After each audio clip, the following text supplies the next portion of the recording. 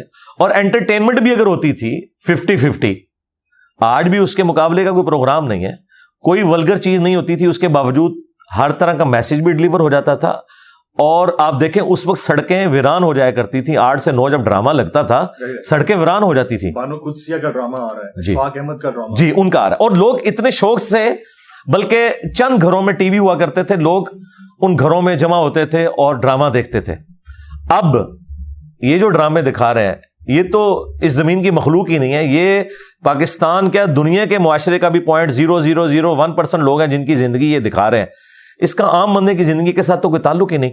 چند ایک آپ کہہ سکتے ہیں کہ کوئی ڈرامے ایک اچھے ہیں, ادروائز تو مطلب اس وقت جو ڈرامے ہیں تو ڈرامہ بازی لگائی ہوئی ہے. یوٹیوب اور دیگر سوشل میڈیا ایپس, ان کی ارننگ حلال ہے حرام؟ ہمارا تو پوائنٹ آف ویو اس میں یہ ہے کہ جو ایڈز شریعت کے مطابق ہیں ان کی کمائی حلال ہے, اور جو ایڈز شریعت کے مطابق نہیں ہیں ان کی کمائی حرام ہے. کون سے ایڈ شریعت؟ مثال کے طور پر اگر آپ شراب کی مشہوری کا ایڈ چلاتے ہیں تو اسلام میں تو جامع ترمذی میں واضح حدیث ہے, شراب نکالنے والا, شراب بیچنے والا, خریدنے والا, اسے لوڈ کرنے والا سواری پہ, ان لوڈ کرنے والا, 10 طرح کے لوگوں کے اوپر نبی علیہ السلام نے لعنت فرمائی ہے. تو ظاہر ہے کہ اس کی ایڈورٹیزمنٹ بھی حرام ہوگی. ہاں, صابن ہے, شیمپو ہے, اس کا استعمال حلال ہے.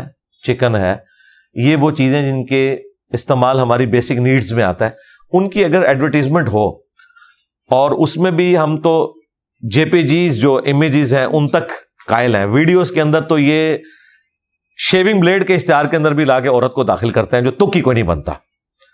تو اب وہ منظر جو عام حالت میں اسلام نے سیکس ڈسپلن کی وجہ سے دیکھنا حرام قرار دیا ہے, وہ ویڈیو میں آپ چلائیں اور پھر کہیں کہ اس سے انکم حاصل کریں, تو ظاہر ہے کہ اس کو میں جسٹیفائی تو نہیں کر سکتا. اسی لیے دیکھیں مفتی تقی عثمانی صاحب کا بھی فتویٰ آ چکا ہے کہ جائز نہیں ہے, بالکل, لیکن کیٹاگوریکلی حرام نہیں ہے.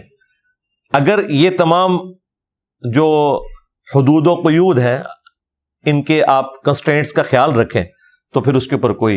لیٹ می ریفریز مائی کوسچن. ایک تو ہے اس کی کمائی, ایک ہے اس سسٹم کے اندر رہتے ہوئے ان ایپس کے اوپر موجود رہنا. کیا وہ موجودگی پاک ہے یا ناپاک ہے؟ نہیں, موجودگی تو رکھیں گے. دیکھیں, چھری سے بندہ بھی مار سکتے ہیں, سبزی بھی کاٹ سکتے ہیں, چھری کو آپ کیسے حرام کہہ سکتے ہیں, اس کی خرید و فروخت کو. اسی طریقے سے جو آپ کے گیجٹس ہیں ان کا استعمال پازیٹیو بھی ہے, نیگیٹو بھی ہے. آپ اس طرح کیٹاگوریکلی تو نہیں کہہ سکتے کہ چونکہ زیادہ نیگیٹو استعمال ہے تو حرام ہو جائے گا. شریعت میں کسی چیز کو حرام کہنے کے لیے آپ کے پاس محکم دلائل چاہیے. دیکھ لیں ہمارے علماء کل تک ویڈیو کیمرے کو حرام کہتے تھے, پھر آہستہ آہستہ انہوں نے کہا نہیں بہتر ہے بچیں لیکن حرام نہیں ہے. پھر انہوں نے کہا کہ مباح ہے, نہ گناہ ہے نہ ثواب ہے. پھر آہستہ آہستہ کہا نہیں اگر استعمال کریں تو یہ صدقہ جاریہ آنے والی نسلوں کے لیے کہ آپ کی ویڈیوز ریکارڈ ہوں گی. اور آج کہہ رہے ہیں واجب اور فرض ہے, اس کے بغیر یہ سٹارٹ ہی نہیں ہوتے. اور اپنے ٹی وی چینلز بنا لیے ہیں ان لوگوں نے. اب دیکھیں یہ جو الیاس قادری صاحب ہیں مدنی چینل والے, ہمارے ایکس مرشد رہے ہیں. ہم جب اسٹوڈنٹ لائف میں تھے تو ہمارے جتنے سینئرز تھے انہوں نے اپنے گھروں میں ٹی وی توڑ دیے تھے ہاکیاں مار کے کہ یہ نبی الاسلام کا دشمن ہے. آج ان کے مدنی مراکز کے اندر بڑی بڑی ایل-ای-ڈیز لگی ہوئی ہیں. جی ہاں, تو میں نے پھر یہ ریکویسٹ کی تھی کہ آپ اپنے ماننے والوں کو بتائیں کہ جو نبی الاسلام کا دشمن تھا اب اس کی نبی سے دوستی ہو چکی ہے اتنی کہ وہ ہماری مسجد میں آ گیا. یہ بتائیں. ایک کتابچہ ویسے انہوں نے لکھا, جی ایک کتابچہ انہوں نے لکھا کہ میں پہلے ویڈیو کیمرے والے معاملے کو حرام سمجھتا تھا لیکن اب جائز سمجھتا ہوں. یہ انہوں کی ایک نیکی ہے کہ انہوں نے کی ہے, لیکن اسے ذرا کھول کر بیان کرنا چاہیے تھا کہ جو آپ پرانے خواب بیان کیا کرتے تھے کہ جی ٹی وی جب گھر سے نکالا تو نبی الاسلام کی زیارت ہوگی, تو آپ نے تو مسجد میں لا کے ٹی وی داخل کر دی ہے. وہ پھر خواب جھوٹے تھے یا آپ اب جھوٹے ہو چکے میں؟ سر کیونکہ اب مدنی چینل کی بات ہو رہی ہے اور اسی مکتبہ فکر کی بات ہو رہی ہے تو ایک تراشا آج کل بڑا وائرل ہو رہا ہے اور اس تراشے کے اوپر لکھا ہوا ہے پیٹرول میں برکت کا روحانی علاج. سورۃ الکوثر 7 بار پڑھ کر موٹر سائیکل کی ٹنکی کے اوپر دم کریں, انشاءاللہ عز و جل پیٹرول میں برکت ہوگی اور آپ لمبا سفر طے کریں گے. اس کے اوپر آپ کے کامنٹس؟ اس پہ میرے کامنٹس یہ ہیں کہ اسی قسم کی حرکتوں نے ہماری ینگ جنریشن کو دین سے برگشتہ کر دیا ہے.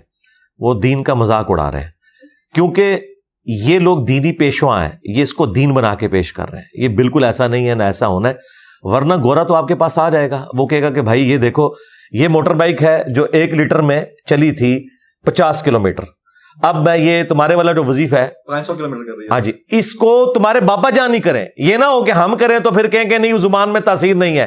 To cut the story short, میں کہتا ہوں کہ باپا جانی ہی اس کے اوپر وہ دم کر دیں, تاکہ کل کو اگلا بہانہ آپ یہ نہ بناؤ کہ جی آپ کی زبان میں تاثیر نہیں ہے. وہ کوئی بندہ اس طرح کا ہو جس کی زبان میں تاثیر ہو تو وہ پھر باپا جانی خود ہے, تو وہ کر کے بتائیں. ان کا حال یہ ہے کہ ان کے ایک مرید, اس بچارے کا موبائل خراب ہو گیا جس کے اوپر وہ چارجنگ والا جو سگنل تھا وہ بار بار یوں حرکت کر رہا تھا, وہ اکثر موبائل میں وہ ایرر آ جاتا ہے. وہ کہتا ہے جی باپا جانی سے جب سے ہو کے آئے تو مسلسل بغیر چارجر کے ہی چارج ہو رہا ہے, اور اس کی ویڈیو بھی وائرل ہو گئی. تو یہ لوگ میرا خیال ہے کہ اسلام کے لیے ایک بدنامی کا باعث بنے ہوئے ہیں, اسی لیے پھر ان واقعات کے اوپر میمز بنتی ہیں, اور اتنی غیر ذمہ داری کا یہ لوگ ثبوت دیتے ہیں. یہی باپا جانی اپنی ایک ویڈیو میں بتا رہے تھے کہ ہمارے ایک مفتی صاحب جو فوت ہوئے, ان کے مدرسے کے ان کے مرید تھے, ان کی قبر پہ کچھ لوگ حاضر ہوئے تو اندر سے نماز پڑھنے کی قرات کی آواز سنائی دے رہی تھی, اور ظہر کا وقت تھا. سارے لوگ سامنے بیٹھے ہوئے کہہ رہے ہیں سبحان اللہ. زور کے وقت تو قرات نہیں ہوتی, یہ آپ کو بھی پتا ہے. اب دیکھیں زور کے وقت تو سائلنٹ رہتا ہے. جی سائلنٹ ہوتا ہے اور آہستہ آواز میں ہوتا ہے. اب اگر قبر کے اندر سے قرات کی آواز باہر آ رہی ہے اور وہ بندہ ظہر بول رہا ہے تو اس کا مطلب ہے جھوٹ پکڑا گیا, واقعی جھوٹ ہے, اور لوگ کہہ رہے ہیں سبحان اللہ. یعنی کم از کم اسے مغرب عشاء کرتے, کم از کم جھوٹ تو طریقے سے سلیقے سے بولا کریں. اس سچویشن میں وہ لوگ جن کی ویڈیوز بڑی وائرل ہوتی ہیں, ایک تو ہاتھوں کو چومنا, مزار کے اوپر جا کر سجدہ کرنا, اس کے بعد پھونک مار کے کھڑا کر دینا, اور پھونک مار کے کرنٹ لگا کے گرا دینا. یہ کیا ہے؟ یہ وہی ہے جو ڈیوڈ کاپر فیلڈ کرتا ہے, ایلوژن ہے. ہاں جی ظاہر ہے, ان کے اپنے لوگ ہیں یہ جو منہ سے بلیڈ نکال رہے ہیں, اور جی جن پڑے ہوئے بندے کو اور وہ ٹھیک ہو جاتا ہے. یہ سب کے سب ایکٹر ہیں. مجھے بتائیں David Copperfield Statue of Liberty اس نے غائب نہیں کیا, کیمرے کے اندر کیا. پورا ایک بوئنگ 747 غائب کر دیا, پوری ٹرین غائب کر دی, دیواریں چین میں ایک طرف سے داخل ہوا دوسری طرف سے نکل گیا, ٹھیک ہے, ایک بندے کے 2 ٹکڑے کر دیے بعد میں جوڑ دیے. سب کا سب کیمرے کا کمال, نظر کا دھوکہ. یہاں پہ بھی یہی کچھ ہو رہا ہے. یہ اس قسم کی جو چیزیں ہیں نا, یہ اسلام کی بدنامی کا باعث بن رہی ہیں. اگر یہ لوگ سمجھتے ہیں کچھ کر کے دکھا سکتے ہیں تو میں نے ایک چھوٹی سی ڈیمانڈ رکھی ہے ان کے لیے. خود ان کے جو بڑے بزرگ ہیں خادم رضوی صاحب, وہ کہا کرتے تھے کہ امام مالک کا قول ہے کہ امت مر جائے اس سے پہلے کہ نبی الاسلام کی گستاخیاں ہو رہی ہیں اور وہ اسے روک نہیں پا رہی. تو میں نے کہا تھا بابا جی آپ تو کہتے ہیں کہ دنیا میں بزرگوں کی ڈیوٹی لگی ہوئی ہے, تو آپ کے بزرگ کیوں نہیں مر جاتے جن کی ڈیوٹی ہے کہ وہ یوٹیوب سے نبی الاسلام کی شان میں جو گستاخانہ ویڈیوز ہیں وہ کیوں نہیں ڈیلیٹ کروا دیتے؟ امت کیا وہ امت ہی نہیں ہے؟ انہوں نے اپنے نبی کا کلمہ نہیں پڑھا ہوا, یا وہ اپنے نبی کے غدار ہیں؟ اور ان کی تو سب سے بڑی ڈیوٹی ہے کیونکہ وہ ڈرائیونگ پوسٹ پہ بیٹھے ہوئے ہیں. اگر وہ کچھ نہیں کر سک رہے تو اس کا مطلب ہے آپ جھوٹ بول رہے ہیں. یہ بزرگ اڑتے ہیں, چھوڑ دیں. میں نے کہا تھا مینار پاکستان سے ان بزرگوں کو نیچے پھینکتے ہیں, یہ اڑ کے بتائیں. کوئی نہیں اڑ سکتا. اسٹیچو آف لبرٹی کو ادھر لے آئیں. جی جی کچھ نہیں, یا اسٹیچو آف لبرٹی کو مارگلا ہلز پہ لا کے رکھیں, انشاءاللہ ہمارے پرائم منسٹر بھی, آرمی چیف بھی ان کی بیعت کر لیں. اچھا جہاں تک وہ سجدے کا تعلق ہے تو اس میں یاد رکھیے گا کسی بھی مکتبہ فکر کے نزدیک یہ جائز نہیں ہے کہ آپ کسی قبر پہ سجدہ کریں. مزارات پہ جانے کے اعتبار سے اختلاف ضرور موجود ہے, لیکن سجدے کا کوئی بھی نہیں کہتا. اب مزارات پہ جو جانے والے لوگ ہیں انہیں بھی یہ معلوم ہے کہ ہم نے اس صاحب مزار کے لیے دعا کرنی ہے, یا زیادہ سے زیادہ کوئی معاملہ تھا تو وسیلہ اور توسل کا تھا کہ اللہ تعالیٰ کے حضور ان کا وسیلہ پیش کیا جائے. ہم تو اس کے بھی قائل نہیں ہیں, لیکن اگر کوئی یہ بھی کرتا ہے تو اس کے اوپر کوئی ہم شرعی فتویٰ نہیں لگاتے. ہم یہ بتاتے ہیں کہ یہ خلاف سنت ہے طریقہ. آپ نے اللہ سے ڈائریکٹ مانگنا ہے, ہاں حمد اور دروشی پڑھ کے مانگنا ہے, لیکن صاحب مزار سے مانگنا یہ تو صراحتاً شرک ہے. ایاک نعبد و ایاک نستعین کی وائلیشن ہے. بالکل قرآن و سنت اس کو سپورٹ نہیں کرتے. اسلام تو ہے ہی دین توحید ہے.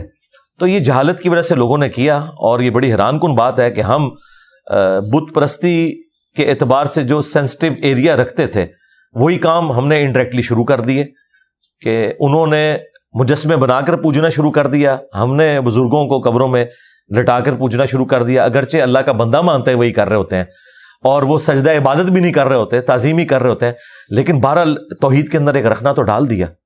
تو یہ پورے کا پورا سسٹم جو ہے یہ چندوں کی کلیکشن کا ایک ذریعہ ہے, کیونکہ اگر آپ مزار بناتے ہیں تو وہاں پھر چندے کلیکٹ ہونا شروع ہو جاتے ہیں. جی دکان لگی ہوئی ہے, اور میں نے اس لیے کہا ہے کہ آج آپ ان مزارات کے چندے بند کر دیں تو یہاں پہ آپ کو صفائی کرنے والا بھی کوئی نہیں ملے گا. جو لوگ کہتے ہیں نا کہ جی یہ بابے اپنی قبروں پہ لوگوں کو پال رہے ہیں, تو بھائی وہ تو بابا گرو نانک کے مزار کے اوپر بھی جا کے لوگ کھانا کھا رہے ہیں. تو اس کی وجہ سے کیا کسی کے ریلیجن کے پوائنٹ آف ویو سے ہم اس کے عقائد کو ٹھیک مان لیں گے؟ نہیں, علمی دلائل رکھیں آپ. تو پبلک کا رش کوئی دلیل نہیں ہے. اگر کعبے میں حج کے لیے 40 لاکھ مسلمان اکٹھے ہوتے ہیں نا, تو گنگا میں نہانے کے لیے 3.5 کروڑ ہندو اکٹھے ہوتے ہیں. تعداد تو کوئی دلیل نہیں ہے, کوئی علمی بات ہونی چاہیے. Very right. جنت البقیع میں جانے کا اتفاق ہوا مجھے, عمرے کی غرض سے میں گیا تھا, تو میں نے حضرت عثمان غنی رضی اللہ تعالی عنہ کی قبر مبارک دیکھی وہاں پہ. تو وہاں پر تو مجھے کوئی مزار, کوئی بلڈنگ, کوئی ایسی چیز دکھائی نہیں دی جہاں لوگ بیٹھ کر جو ہے پرچار کر رہے ہوں اور چندہ مانگ رہے ہوں. تو یہ ٹرینڈ صرف ہمارے ساؤتھ ایسٹ ایشیا کے اندر کیوں ہے؟ وہاں بھی تھا, یہ تو اللہ تعالیٰ نے وہاں پہ مہربانی فرمائی ہے. جو آٹومن امپائر تھی انہوں نے 1517 سے لے کر 1917 تک 400 سال تک خانہ کعبہ میں 4 مصلے بھی ڈالے ہوئے تھے, 4 فرقوں کے نام کے اوپر, حنفی, شافعی, مالکی, حنبلی. ایک دوسرے کے پیچھے نماز بھی نہیں پڑھتے تھے. ویسے کہتے تھے کہ چاروں اہل سنت کے امام ہیں, لیکن ایک دوسرے کے پیچھے نماز نہیں پڑھتے تھے, پیرلل میں جماعتیں کرواتے تھے. دوسرا انہوں نے مزارات بنوائے. یہ مزارات بنے ہوئے تھے, لیکن یہ آپ کی بات درست ہے, یہ نبی الاسلام, صحابہ, تابعین, تبع تابعین نے نہیں, بلکہ نبی الاسلام کی وفات کے 650 سال بعد یہ مزارات بننے شروع ہوئے. اور پھر جب سعودی حکومت آئی 1926 کے اندر, انہوں نے آ کے سارے مزارات گرائے اور انہوں نے سنت کے مطابق اسے بحال کیا. مسلم شریف میں واضح حدیث ہے, میں تمہیں منع کرتا ہوں قبروں کو پکا کرنے سے, قبروں پر بیٹھنے سے, مجاور بن کے بیٹھنا بھی اور ڈائریکٹ بیٹھنا بھی حرام ہے, اور قبروں پر عمارت بنانے سے. تو عمارتیں انہوں نے گرا دی تھی. تو نبی الاسلام کی 3 بیٹیاں آپ کی اپنی زندگی میں فوت ہوئی ہیں, آپ نے کسی کا مزار نہیں بنوایا, سب کو سمپل طریقے سے دفن کیا. اسی طریقے سے مولا علی علیہ السلام نے سیدہ فاطمہ کا کوئی مزار نہیں بنایا.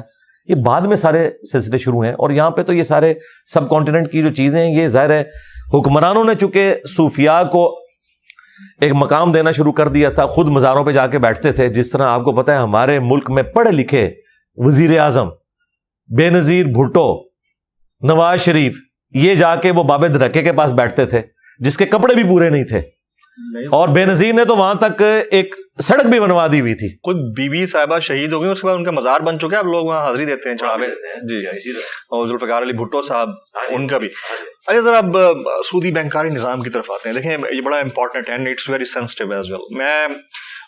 میرا اگر ایک کرنٹ اکاؤنٹ ہے, اس میں پیسہ پڑا ہوا ہے, اور جس طرح ہماری کرنسی ڈی ویلیو ہو رہی ہے اور کرنٹ اکاؤنٹ کے اندر پڑا ہوا پیسہ مزید کم ہو رہا ہے, isn't rightly so کہ وہ پیسہ سیونگ اکاؤنٹ میں ہو, کم از کم وہ جو ڈیپریسیشن ہے وہ ڈیپریسیشن کاسٹ افیکٹو ہو, اور اس میں ہمارا پیسہ جو پڑا ہے تھوڑا سا پروفٹ مارجن کے ساتھ بڑھ جاتا ہے ایوری منتھ یا اینولی, کیونکہ وہ سسٹم نے ہمیں ایسا دیا ہے. اگر سسٹم نے نہ دیا ہوتا تو ہم جب اے ٹی ایم سے پیسے نکالنے جاتے ہیں تو اس کی بھی 10 سے 15 روپے فیس پرچی نکلنے کی بات آتی ہے, that is counted as an interest.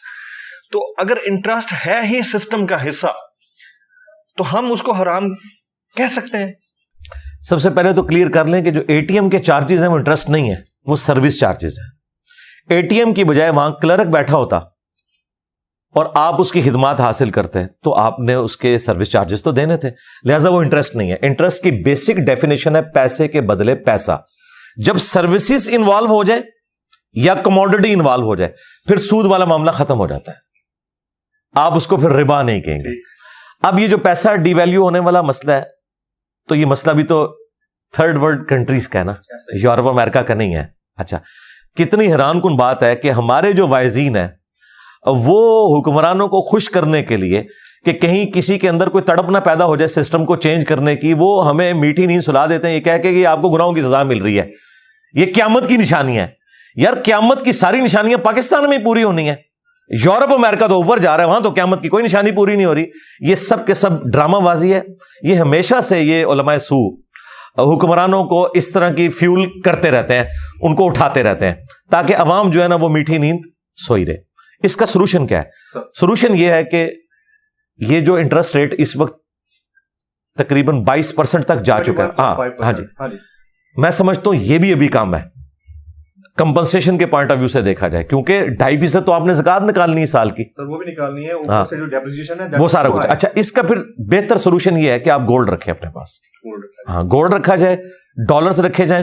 Gold 1 سال کے اندر ڈبل ہو چکا ہے. دنیا کا کوئی کاروبار آپ کو یہ پروفٹ نہیں دے سکتا کہ آپ کے پاس اگر پچھلے سال 1 ملین تھا اور وہ 2 ملین بن جائے. گولڈ تو کر رہا ہے اور حلال بھی ہے.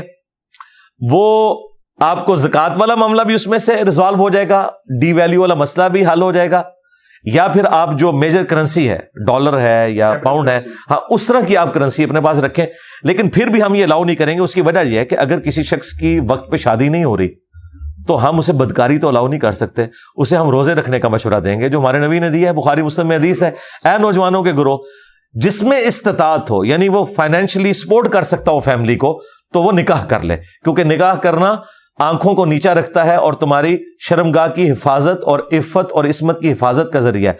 اور جو نکاح کی استطاعت نہ رکھے اسے چاہیے کہ روزے رکھ کے اپنی شہوت کو ٹھنڈا کرے. تو آلٹرنیٹو سولوشن یہ ہے کہ آپ گولڈ کی شکل میں اپنی سیونگز کو رکھیں. اب آ جاتے ہیں ذرا عذاب قبر. جو ہم نے باتیں سنی ہیں, دیکھیں ہمارا اکثر جو فیتھ ہے وہ ڈیولپ ایسے ہوتا ہے جو ہمیں فیملی سے ملا ہے, اور یہ فارچونیٹ کہیں انفارچونیٹ کریں, بہرحال اس کو فالو کرنا پڑتا ہے. عذاب قبر اور روز محشر پہ ہونے والے حساب کے درمیان کیا فرق ہے اور اس کو کس طرح سے سمجھا جائے؟ دیکھیں, اسلام کی روح سے قرآن حکیم میں اللہ تبارک و تعالیٰ نے اپنے جو مجرمین ہیں ان کے لیے عذاب کی 4 قسطیں بیان کی ہیں. سب سے پہلی قسط آئی ہے سورہ السجدہ کے اندر کہ ہم دنیا کی زندگی میں بھی انہیں کچھ تکلیف دیں گے تاکہ یہ ہماری طرف پلٹ آئیں. اس کے لیے عذاب کا لفظ استعمال ہوا, یعنی تکلیف. تو پہلی عذاب کی قسط دنیا میں آتی ہے تاکہ آپ اللہ کی طرف پلٹ آئیں. وہ اللہ تعالیٰ آپ کو ایک موقع پرووائڈ کرتا ہے. اگر آپ نے وہ اویل نہ کیا تو پھر اب دوسری قسط آنی ہے. وہ ہے سورہ المائدہ میں, سورۃ النساء میں, سورۃ الانعام میں اور سورتوں میں, کہ جب باغی لوگوں کی موت کا وقت قریب آتا ہے تو قرآن میں ہے کہ فرشتے ان کے منہ اور پیٹھوں کے اوپر ہتھوڑے مارتے ہیں اور کہتے ہیں نکالو جان اپنی. یہ دوسری قسط ہے جو عذاب کی ہر ایک بندے کو آنی ہے. تیسری قسط ہے جو قبر والی ہے. قبر تو ایک استارہ ہے, اصل میں یہ برزخ ہے, ان سین بیریئر. وہ مٹی کی ڈھیری بھی ہو سکتی ہے, وہ سمندر کا پیندہ بھی ہو سکتا ہے, وہ ایئر کریش میں آپ کی لاش کا ہواؤں میں بکھرنا بھی ہو سکتا ہے, وہ شیر کا پیٹ بھی ہو سکتا ہے. وَمِن وَرَائِهِمْ بَرْزَخٌ إِلَى يَوْمِ يُبْعَثُونَ, سورۃ المومنون کی آیت نمبر 100 ہے. ان کے مرنے سے لے کر قیامت تک ان سین بیریئر ہے. چونکہ عموماً قبر میں دفن کیا جاتا ہے اس لیے قبر کی بات ہوتی ہے, ورنہ یہ برزخ ہے, ان سین بیریئر. اس کا ذکر بھی قرآن میں موجود ہے سورۃ المؤمن میں, جسے سورہ غافر کہتے ہیں, کہ فرعونی صبح و شام آگ پر پیش کیے جاتے ہیں اور پھر جب آخرت کا دن آئے گا تو بڑی آگ پہ پیش کیے جائیں گے. تو یہ تیسری قسط ہے, عذاب قبر کہہ لیں, عذاب برزخ. اور چوتھی قسط ہے جو الٹیمیٹ قسط ہے, وَلِعَوْذُ بِاللَّهِ تَعَالَى اللَّهُمَّ أَجِرْنَا مِنَ النَّارِ, وہ قیامت والے دن جو فیصلہ ہونا ہے. تو یہ 4 قسطیں, چاروں ثابت ہیں, چاروں قرآن سے ثابت ہیں. بخاری مسلم میں عذاب قبر کے اوپر احادیث ہیں. امام بخاری نے باقاعدہ جب صحیح بخاری کے اندر عذاب قبر سے متعلق احادیث لی ہیں کہ قبر میں سوالات ہوں گے اور اسی طریقے سے گناہگاروں پر عذاب مسلط ہوگا اور نیک لوگوں کے لیے آسانی ہوگی, تو اس کی ہیڈنگ میں انہوں نے آیت کوٹ کی ہے سورۃ المؤمن کی, کہ فرعونی صبح شام آگ پر پیش کیے جاتے ہیں. حالانکہ قیامت تو ابھی نہیں آئی ہے, فرعونی پیش ہو رہے ہیں کیونکہ وہ اپنا عذاب کاٹ رہے ہیں. اس میں صرف ایک ایمبیگوٹی آتی ہے کہ ایک بندہ آج سے 10,000 سال پہلے فوت ہوا, ایک بندہ آج فوت ہو رہا ہے, ہو سکتا ہے 500 سال بعد قیامت آ جائے. اس نے 10,500 سال قبر میں گزارے اور اس نے صرف 500 سال گزارے. نہیں, ایسا نہیں ہے. اس کی وجہ یہ کہ اللہ تعالیٰ ایک ہی جگہ پر مختلف لوگوں پر مختلف حالت طاری کر سکتا ہے ایک ہی فریم آف ریفرنس کے اندر. دیکھیں, یہ ہمارا خود تجربہ ہے. سخت گرمیوں میں اگر آپ کو ملیریا ہو, 2 رضائیاں بھی اڑا دی جائیں نا, آپ کی ٹھنڈ نہیں ختم ہوتی, اور دوسرے لوگ گرمی سے چیخیں مار رہے ہوتے ہیں. ایک ہی جگہ پر 2 مختلف بندوں پر 2 بالکل 180 ڈگری حالتیں دنیا میں ہم نے طاری ہوتے ہوئے دیکھی ہیں. اللہ تعالیٰ چاہے تو کسی شخص کے 500 سال کو اس کے لیے اتنا لمبا کر دے کہ وہ 10,000 سال کے برابر ہو, اس کے اوپر وہ ٹائم اس طریقے سے گزارے. اور آج تو سائنس کی برکت سے ہمارے لیے میتھمیٹیکل ایکویشنز جو آئنسٹائن نے ڈیولپ کر کے دی, ہاں جی, المتوفا 1956 عیسوی, ان کے لیے میں نے بولا تھا حافظ اللہ بول دیتے اگر وہ زندہ ہوتے. تو آئنسٹائن نے تو یہ مسئلے حل کر دیے کہ کس طریقے سے ٹائم آپ مختلف جگہوں پر مختلف حالتوں میں گزر سکتا ہے.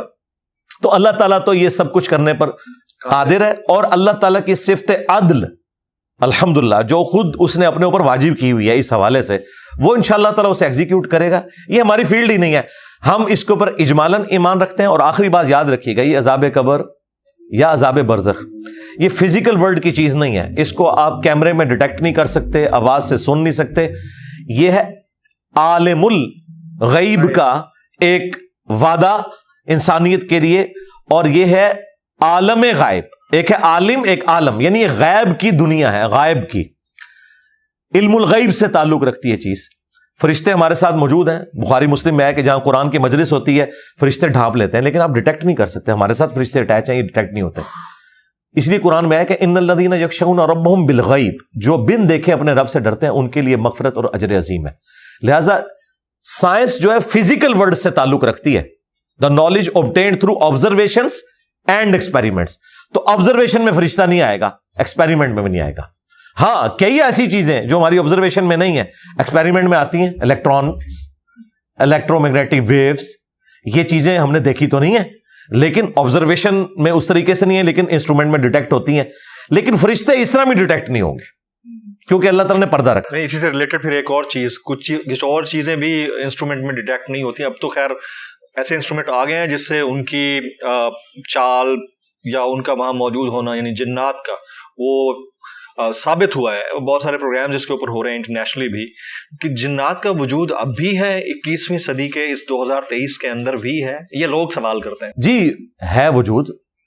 اب جنات والا معاملہ بھی یہی ہے کہ اگر وہ کوئی ایسا سمٹم دے کے جائیں, جی ان کی فیمیلز ہوتی ہیں نا, ہاں جی فیمیلز ہوتی ہیں, تو وہ چڑیلیں ہوتی ہیں, پریاں نہیں ہوتی ہیں. فرشتوں کا اگر کوئی جینڈر ہوتا تو پریاں ہوتی ہیں, چڑیلیں ہی ہوتی ہیں زیادہ تر.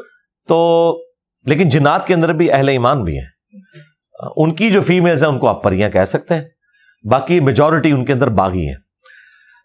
جنات کا جو معاملہ ہے نا جی, اگر وہ خود کوئی سگنل دے دیں, انسانی شکل میں بھی آ سکتے ہیں, اسی طریقے سے کسی جانور کی شکل میں بھی آ سکتے ہیں. یہ تو احادیث موجود ہیں بخاری مسلم میں. جب تک وہ خود سگنل نہ دیں آپ اس کو اس طریقے سے ڈیٹیکٹ نہیں کر سکتے. وہ میں دیکھتا رہتا ہوں پروگرام, الیکٹرو میگنیٹک ویوز کے ذریعے وہ اس کو ڈیٹیکٹ کرتے ہیں کہ جی یہاں پہ کچھ ہوا. وہ جنات کے اثرات کی وجہ سے ہو سکتا ہے کہ ایسا ہو.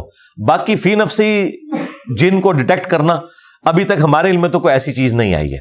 باقی چونکہ قرآن و سنت نے اس کے حوالے سے کوئی اس طرح کی گائیڈ لائنز ہمیں نہیں دی ہیں کہ یہ کوئی غائب سے تعلق رکھتی ہیں چیزیں. غائب سے جو چیز تعلق رکھتی ہے نا وہ فرشتے ہیں, عذاب قبر ہے اور آخرت ہے. اس میں جنات کا ذکر نہیں. عین ممکن ہے کہ ایسے انسٹرومنٹ بن جائیں کہ آپ جنات کو ڈیٹیکٹ کر لیں, یہ پاسبل ہے. یہ علم غیب سے تعلق نہیں رکھتی چیز. رائٹ. بہت سارے واقعات میرے ساتھ بھی ہو چکے ہیں. کبھی انشاءاللہ نشست نیکسٹ رہی تو میں اس کے اوپر اسپیشلی آپ کے ساتھ ڈسکس کروں گا کہ میرے ساتھ جو ہیپننگ ہوئی ہے, کیونکہ کچھ ہانٹڈ پلیسز ہوتی ہیں, وہ میں آپ کے ساتھ کبھی ضرور شیئر کروں گا. آپ کے ساتھ جو کچھ ہوا وہ تو ہم نے ٹی وی میں دیکھا تھا. وہ جنات نہیں, اچھا خلائی مخلوق تھی. ٹھیک ہے.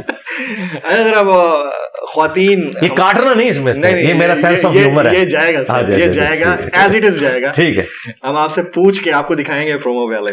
اچھا جی, طلاق کی شرح میں مسلسل اضافہ ہو رہا ہے پاکستان, اور اب اس حد تک ہو گیا کہ بچیاں جاتی ہیں شادی کے لیے تو وہ ظاہر ہے مردوں کا بھی عمل ٹھیک نہیں ہوگا, کہیں نہ کہیں ان کی بھی غلطی کمی کوتاہی ہوگی, لیکن یہ فیشن بن چکا ہے کہ ڈیورس ہو گئی ہے تو اس کو بڑا فخر سے پیش کیا جاتا ہے, میں نے جان چھڑا لی. یہ کس طرح کا, یہ شریعت کیا کہتی ہے اس سے؟ دیکھیں جی, شریعت تو یہ کہتی ہے, ابو داؤد میں حدیث ہے کہ حلال چیزوں میں اللہ تعالیٰ کو سب سے ناپسند طلاق ہے. حلال اس لیے کہ بعض اوقات جینوئن ضرورت ہو جاتی ہے, یعنی مرد جو ہے بالکل ظالم ہے, عین ممکن ہے کہ روئی نکال رہے اس بیوی کی, اسے اتنا مارے قتل کرتے, یا وہ نہ مرد ہے, اس طرح کا بھی ایشو ہو سکتا ہے. طلاق اتنا سینسٹیو ایشو ہے کہ صحیح مسلم میں حدیث ہے کہ شام کے وقت شیطان جو ہے وہ روزانہ میٹنگ کال کرتا ہے اور اس کا تخت پانیوں پہ لگا ہوا ہے, جو بعض ماڈرن اسکالرز نے کہا کہ عین ممکن ہے یہ برمودا ٹرائنگل پہ لگا ہو. بہرحال وہ اپنے سارے چیلوں کو اکٹھا کرتا ہے, وہ اسے رپورٹ دیتے ہیں. کوئی کہتا ہے آج میں نے فلاں شخص سے چوری کروائی, فلاں سے بدکاری کروائی. شیطان کسی کے گناہ کے اوپر خوشی کا اظہار نہیں کرتا. جب ایک چیلا اسے آ کے بتاتا ہے آج میں نے میاں بیوی کے درمیان علیحدگی کروا دی, وہ اسے گلے لگا کے ملتا ہے کہ اصل کام تو نے کیا ہے, کیونکہ یہ خاندانی نظام تو میاں بیوی کے رشتے کے اوپر ڈیپینڈنٹ ہے. یہ بریک ہوگا تو پھر اولاد بھی جو ہے وہ معاشرے کے لیے ناسور بن جائے گی. تو اسلام میں طلاق تو آخری درجے تک اوائڈ کی گئی ہے. جی بخاری مسلم میں حدیث ہے کہ عورت ٹیڑھی پسلی سے پیدا ہوئی ہے. یہ اس کے لیے نیگیٹو بات نہیں ہے, بلکہ بلٹ ان اس کی کمزوری بتائی گئی ہے. اس سے نفع حاصل کرو, اس سے سیدھا کرنے کی کوشش نہ کرو. سیدھا کرتے ہوئے اسے توڑ بیٹھو گے اور اسے توڑنا, اسے طلاق دینا ہے. مسلم شریف میں حدیث ہے کوئی بھی مؤمن اپنی مومنہ بیوی سے بغض نہ رکھے. بخاری مسلم میں حدیث ہے میں اپنی وفات کے بعد سب سے بڑی آزمائش تمہارے لیے تمہاری بیویاں چھوڑ کے جا رہا ہوں, تمہاری عورتیں ہیں, ان کے ساتھ حسن سلوک کرنا ہے. حتیٰ کہ بخاری مسلم میں ایک سفر میں نبی علیہ السلام عورتوں کا جو قافلہ تھا وہ اس کو جو ہانک رہا تھا نا, اس کو آپ نے فرمایا کہ آہستہ ہانکو, شیشیاں ہیں کہیں ٹوٹ نہ جائیں. یعنی اتنی رسپیکٹ والا معاملہ. خود نبی علیہ السلام بیٹیوں والے تھے. سیدھی سی بات ہے. تو طلاق آخری درجے میں وائڈ ہونی چاہیے. یہ معاشرے میں طلاق ہو رہی ہے, اس کی سب سے بڑی ریزن جو ہے ہماری معاشرتی اقدار کا ٹوٹ جانا ہے, پلس میڈیا جس طریقے سے گلیمرائز کر کے میاں بیوی کے رشتے کو پیش کرتا ہے. بیوی بھی سمجھتی ہے کہ جاتے ہی میں نے جو ہے پتہ نہیں فلاں گاڑی کے اندر جا کے بیٹھ جانا ہے اور فلاں بنگلہ میرا انتظار کر رہا ہے. اسے تو نہیں پتا کہ ساس انتظار کر رہی ہے, اگرچہ وہ اس کی سگی خالہ ہی کیوں نہ ہو. شادی سے پہلے تو وہ خالہ اپنے خاوند سے لڑ رہی ہوتی ہے اپنی بھانجیوں اور بھتیجوں کے پیچھے, اور شادی کے بعد انہی عورتوں کو وہ غلام بنا لیتی ہیں اور اکثر علیحدگیاں ہو جاتی ہیں.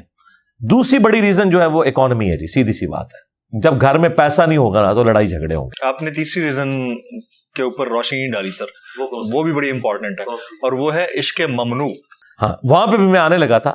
اس کے بعد اگر کوئی چیز ہے نا تو یاد رکھیں کہ میاں بیوی کے درمیان جو بانڈ ہے نا وہ دو چیزوں کے اوپر ہے, سیکس اور اولاد. کسی ایک معاملے میں بھی کوتاہی ہوگی نا یہ رشتہ کمزور ہو جائے گا. اگر اولاد نہیں ہو رہی ہے پھر بھی میاں بیوی اس مضبوط بانڈ میں نہیں رہتے. اولاد ہو گئی لیکن تربیت کے معاملے میں خامند کو بیوی سے شکایت, بیوی کو خامند سے شکایت. اور دوسرا سیکس, جو آپ نے بات کی کہ فری سیکس نہیں ہونا چاہیے.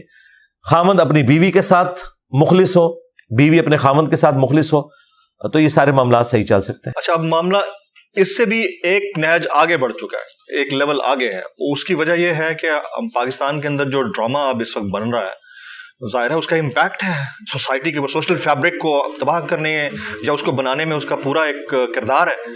تو ڈرامے کے اندر دکھایا گیا جاتا ہے بھابھی کا دیور کے ساتھ ایکسٹرا میرٹل افیئر, سالی کا بہنوئی کے ساتھ ایکسٹرا میرٹل افیئر, اور اسٹیپ بردر کا اسٹیپ سسٹر کے ساتھ. اور یہ انڈین اور پاکستانی ڈراماز میں اب آرام سے دکھایا جاتا ہے, اور اس کو ہم نے ایز اے سوسائٹی ایسے ایکسیپٹ کرنا شروع کر دیا ہے جیسے ہماری سوسائٹی کا حصہ ہے. نہیں یہ بہت ظلم ہے. میں اس پہ کامنٹ کروں گا کہ کئی اکا دکا واقعات اس طرح کے رپورٹ ہوتے ہیں اور ان کے اوپر پورے ڈرامے بنا کے لوگوں کو ایجوکیٹ کرنا, یہ بڑے ظلم والی بات ہے. میں تو کہتا ہوں ان چیزوں کو ڈسکس بھی نہیں کرنا چاہیے اس حوالے سے کہ آپ اسے اتنا کر کے پریزنٹ کریں. جس طرح ہمارے بعض صحافی حضرات ہیں, کوئی یونیورسٹی میں کوئی چھوٹا سا واقعہ رپورٹ ہوا کسی معاملے کے اندر, پکڑ کے اسے میڈیا میں لے آتے ہیں اور پورے ملک کے اندر ایک فضا قائم ہو جاتی ہے. یہ کوئی خدمت نہیں اس معاشرے کی. لیکن ہمارے بڑوں کو دیکھنا چاہیے کہ اگر کوئی واقعہ رپورٹ ہوتا ہے اس حوالے سے اور اس طرح کے ڈرامے بنائے جا رہے ہیں, تو یہ سینسر بورڈ جو ہے یہ کس لیے بیٹھا ہوا ہے, یہ کس لیے تنخواہیں کھا رہے ہیں. ان کا کام ہے کہ ان چیزوں کو سینسر کریں, اور یہ چیزیں ہمارے آئین کی روح سے بھی خلاف قانون ہے اس طرح کے معاملات کو لے کے چلنا. پہلے تو یہ سارے جی آئین ہے پاکستان, آئین یعنی کتاب میں تو لکھا ہے, اسے فالو تو کرنا ہے. دیکھیں پریکٹیکلی تو قرآن موجود ہے, امت فالو نہیں کر رہی, لیکن اس کا یہ مطلب تو نہیں ہے کہ ہم لوگوں کو ترغیب نہیں دلائیں گے. تو آئین موجود ہے اور آئین پہ جو لوگ نہیں چل رہے ہم انہیں ترغیب دلائیں گے. اسرائیل کا کانسٹیٹیوشن ان کی اسلامی کتاب ہے, کیا پاکستان کا کانسٹیٹیوشن قرآن نہیں بن سکتا تھا؟ دیکھیں لکھا تو ہوا ہے قرارداد مقاصد میں کہ پاکستان میں کوئی قانون ایسا پاس نہیں ہوگا جو کتاب و سنت کے منافی ہو. اگر قانون نہیں بن سکتا تو ڈرامے کہاں سے بنا رہے ہیں اس قسم کے لوگوں کو ایجوکیٹ کرنے کے لیے؟ یہ کوئی ایجوکیشن والا معاملہ نہیں. قرآن سیکس ڈسپلن میں اتنا سینسٹیو ہے کہ پورے قرآن میں کسی عورت کا نام نہیں آیا. ہمیشہ آیا نوح کی بیوی، لوط کی بیوی، ٹھیک ہے. صرف ایک عورت کا نام آیا اور وہ بھی معجزانہ طور پر ایک ایشو تھا. عیسیٰ ابن مریم کی پیدائش ہوئی، وہ بھی حضرت عیسیٰ علیہ السلام کی وجہ سے. اور مریم کی ڈگنیٹی کو اللہ تعالیٰ نے سیکیور کرنا تھا کہ ان کے ہاں جو یہ پیدائش ہے یہ معجزانہ ہوئی ہے، کوئی ان کے کریکٹر کے اوپر حملہ نہ کرے. ادروائز پورے قرآن میں کسی عورت کا نام بھی نہیں آیا. اللہ تعالیٰ نے عورت کو اتنی عزت دی ہے. عورت کا مطلب ہی پردے کی چیز ہے عربی میں، عورت. بے شک بے شک. اسلامی جمہوریہ پاکستان، اسلامی جمہوریہ پاکستان یعنی اسلامک ریپبلک آف پاکستان، اسلامی اور جمہوریہ ایک دوسرے کے ساتھ مل سکتے ہیں؟ بالکل مل سکتے ہیں جی، مل سکتے ہیں. کیسے؟ اس لیے کہ اسلام میں آپ نے جو حلال کے دائرے کے اندر فیصلہ کرنا ہے وہ میجورٹی کو دیکھ کے کرنا ہے. احادیث میں بھی آپ دیکھیں جب حدیث کے اوپر ڈسکشن ہوتی ہے نا تو کہا جاتا ہے کہ یہ فلاں راوی جمہور محدثین کے نزدیک ثقہ ہے، صدوق ہے یا ضعیف ہے، یعنی میجورٹی کی کیا رائے ہے. قرآن میں ہے کہ وَأَمْرُهُمْ شُورَىٰ بَيْنَهُمْ، اہل ایمان کے آپس کے معاملات جو ہیں وہ مشورے سے طے پاتے ہیں. نبی الاسلام بھی صحابہ کرام سے مشورہ لے کے چلتے تھے، حالانکہ آپ کو وحی کی تائید بھی حاصل تھی، پھر بھی آپ مشورے کو لے کے چلتے تھے. تو جمہور کی رائے دیکھی جائے حلال کے دائرے کے اندر. حرام کے معاملے میں چاہے علماء کے ہیں چاہے اسکالرز کے ہیں، اگر قرآن کی روح سے سنت کی روح سے کوئی چیز حرام ہے نا اس کو کسی کی رائے حلال نہیں کر سکتی. ایک گورا ہے، اس نے کتاب لکھی ہے The Dark Side of Democracy. اس کے اندر وہ لکھتا ہے کہ جمہوریت اکثریت کی آمریت کا نام.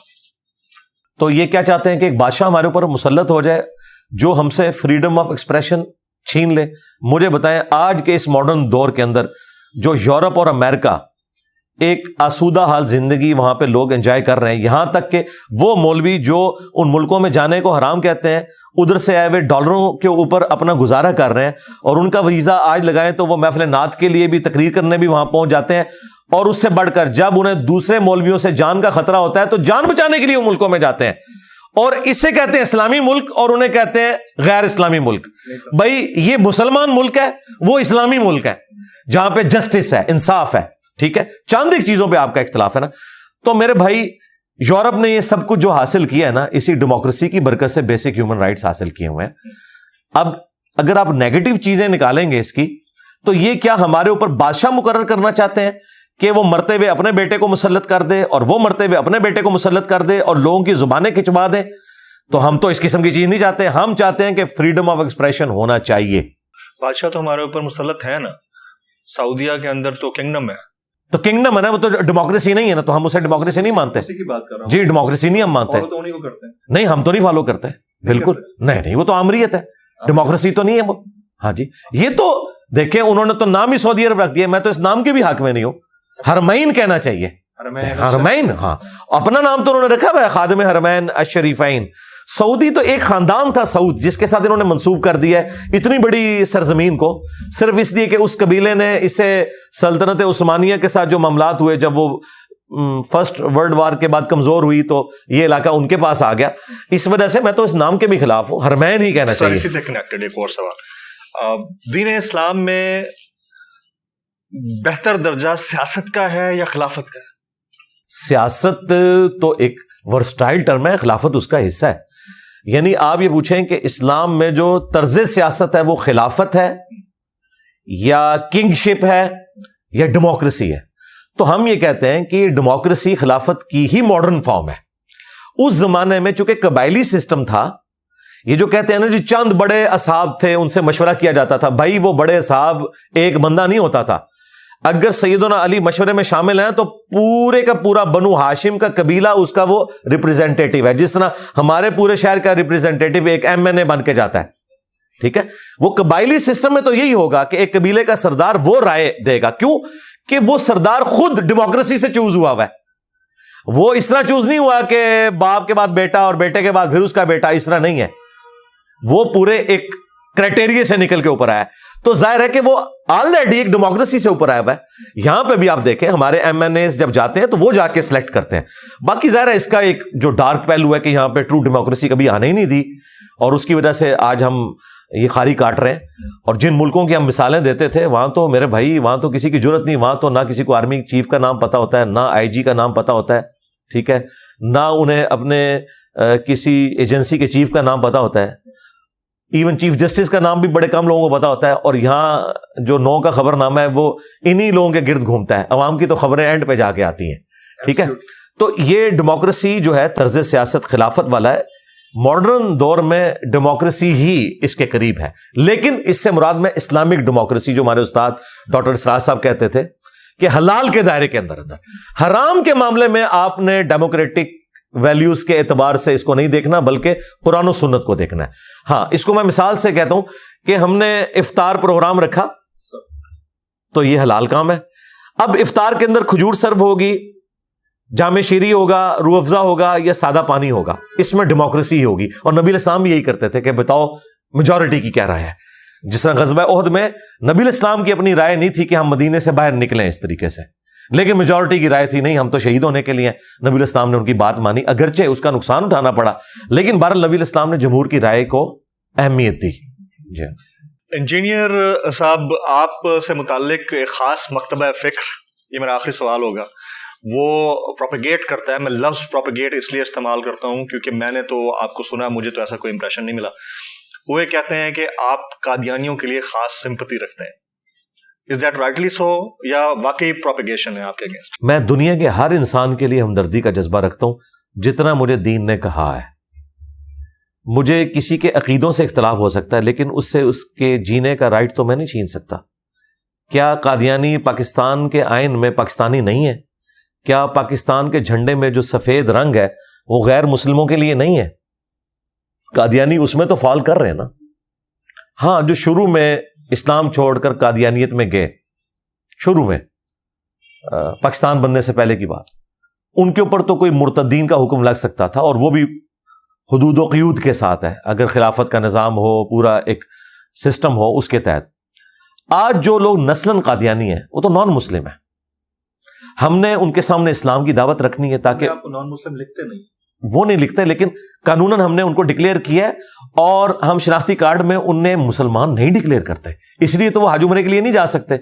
کوئی ایک آدھ بندہ جھوٹ لکھ کے چلا جاتا ہے تو اس کا مطلب ہے کہ اس نے خود ہی اپنے آپ کو ڈکلیئر کر دیا کہ اس کا اس سے تعلق نہیں. اگر وہ ایفیڈیوٹ بھر دیتا ہے کہ میں غلام احمد قادیانی کو دجال مانتا ہوں, اسے پیغمبر نہیں مانتا, تو وہ اپنی قادیانیت کی روح سے بھی کافر ہو چکا ہے.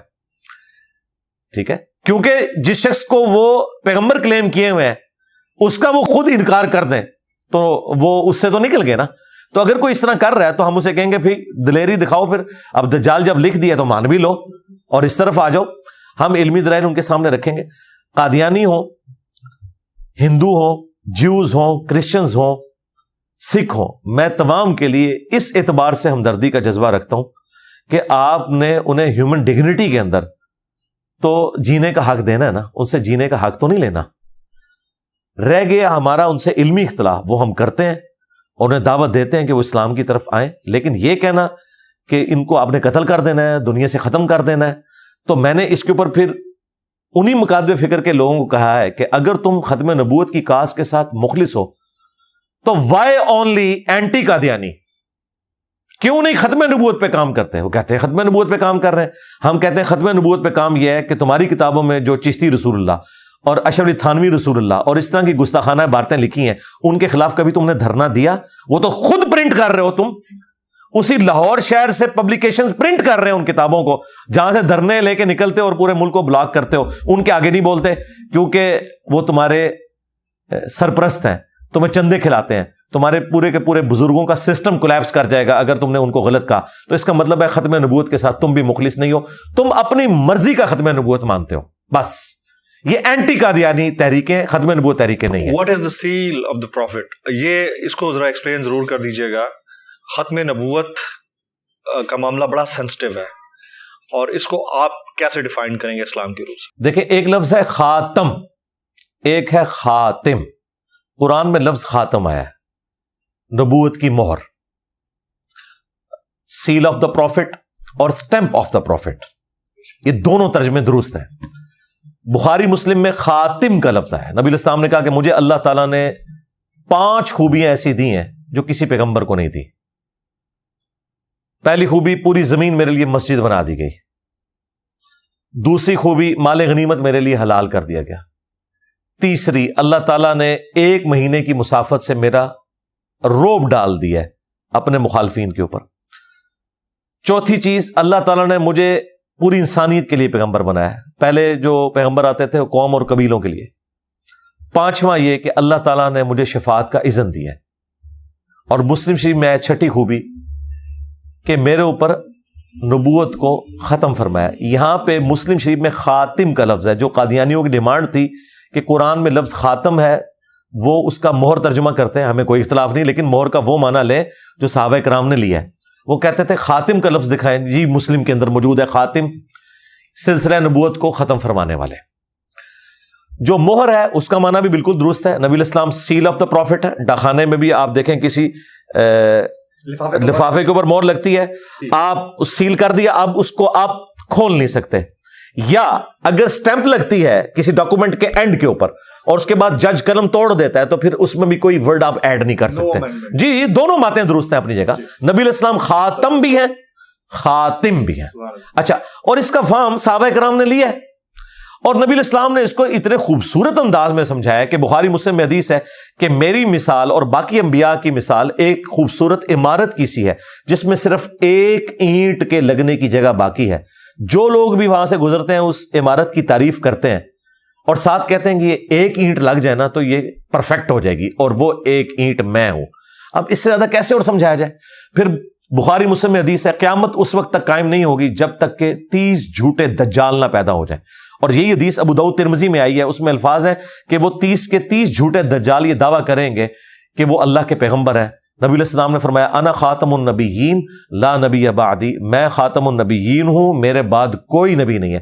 ختم نبوت کا عقیدہ بالکل کرسٹل کلیئر ہے, اور یہ وہ فتنہ ہے جو حضور کی زندگی میں سامنے آ گیا تھا. بخاری مسلم موجود ہے. مسیلمہ کذاب نے دعویٰ نبوت کیا, نبی علیہ السلام نے کہا کہ میں نے ایک خواب دیکھی, اور انبیاء کا خواب وحی الہی ہوتا ہے کہ میرے ہاتھ میں 2 سونے کے کنگن ہیں, تو میں بڑا پریشان ہوا, میں نے پھونک ماری تو وہ غائب ہو گئے. تو اس سے میں نے اس کی تعبیر 2 جھوٹے پیغمبروں سے کی ہے, اور وہ نبی اسلام کی زندگی میں ظاہر ہو گئے, مسیلمہ کذاب اور اسود. اور مسیلمہ کذاب نے تو باقاعدہ ایلچی بھیجا, بخاری مسلم میں آتا ہے. نبی اسلام نے فرمایا کہ اگر یہ نارمز نہ ہوتی ایلچی کو قتل کروانے کی تو میں اسے قتل کروا دیتا. اس نے کہا کہ آپ میرے ساتھ نبوت شیئر کر لیں, تو نبی اسلام نے کہا کہ نبوت میں میرا بھی اختیار نہیں ہے, تو اللہ تعالیٰ کا اختیار ہے. ٹھیک ہے, تو یہ الحمدللہ ختم نبوت کا عقیدہ بالکل کلیئر ہے. قادیانیوں کو جس طریقے سے ہماری بعض تنظیموں نے, مرزا غلام احمد قادیانی آپ کی نظر میں دجال ہے؟ جی دجال ہے, جی بالکل دجال ہے, اس میں کوئی شک نہیں ہے. وہ 30 دجالوں میں سے ایک دجال ہے. بہت شکریہ جناب انجینئر مرزا صاحب, آپ نے ہمارے یہ وقت نکالا. آپ سے گزارش ہوگی ایک چھوٹا سا, میرے یوٹیوب چینل کو لوگ سبسکرائب کریں اور بیل آئیکن ضرور ہٹ کریں آپ کی محبت کے توسط سے. جی جو یہ کہہ رہے ہیں وہ آپ کر گزرے. Thank you very much. بہت شکریہ.